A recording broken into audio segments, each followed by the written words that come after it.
Look, the Knicks are losing. Let's keep it real. The Knicks are losing, guys. These playoffs, amazing. These playoffs have been amazing. I told you, I watch a few regular season games, but in sports, forget whatever it is. In sports, one of the most amazing things is playoff basketball because these playoffs have been freaking amazing. I'm literally biting my nails. But this is where the Knicks are going to lose. The Celtics are still the defending champions.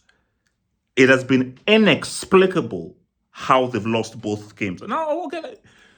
So, to the fact that you've been up 20 points twice and lost twice is insane. They know they're the better team. The last two games have shown that they are, again, it's like my Triforce: talent, personality, character. Celtics have showed personality and talent. They're more talented than the Knicks. They have more personality than the Knicks. What the Knicks have shown is they've shown greater character. They've got talent. Shout out to your boy Brunson. But their character has been so out of the world. And the Celtics' character has been so trash. Their character is what has led them through to win those last two games. And here's the real thing.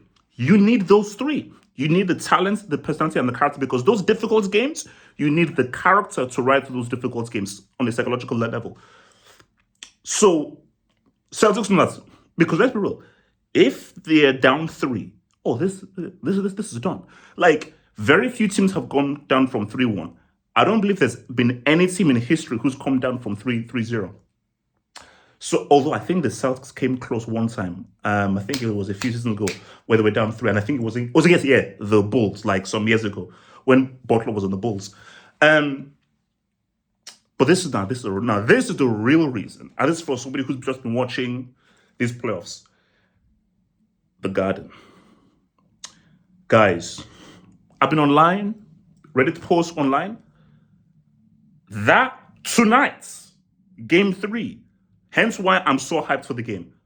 The crowd in that game is going to be insane. Absolutely insane. Because you have to understand that as somebody who's been watching basketball since the 90s, it is just common knowledge that New York is the heart and soul of basketball. Like, that is where basketball was born. And which is why, just as like a sports fan, a basketball fan, it is always good to see the Knicks in the playoffs. Because see, I started watching basketball in the 90s when they had your boy Patrick Ewing. So I knew Knicks was a force. But last few years, they've been ass cheeks. So just having them there and seeing the reaction in New York and knowing what New York is, it is great for the NBA. It is great to have the Knicks in the NBA. But here's the issue. The pressure will now be on the Knicks. See, it sounds weird. You think, no. The pressure is on the Celtics. You are down 2. Yes, the pressure will be on the Celtics. Greater pressure on the Knicks. Spike is going to be there. Ben Stiller is going to be there. Charlamagne is going to be there. All those guys are going to be there. And basically the expectation, the crowd, and I just feel that amount of crazy pressure is going to go against those Knicks, and it's actually going to go in favor of the Celtics. I still think Bronson, because I watched like his podcast, Roommate's podcast with Josh Hart, I think he's got a very serene personality, and I think that he should really remain focused despite that. But even so, just that pressure is going to be insane. And I just think that based off of that pressure, I just don't think that these guys will be able to do it. I think that pressure is going to go against them. They'll try too hard. They'll get too emotional. And by them getting too emotional, as long as the Celtics just concentrate, maintain their game, I think that the Celtics are going to win. And if it's the same thing where Celtics are like up 15-20, the crowd will definitely help the Knicks. But I just see, I guarantee you,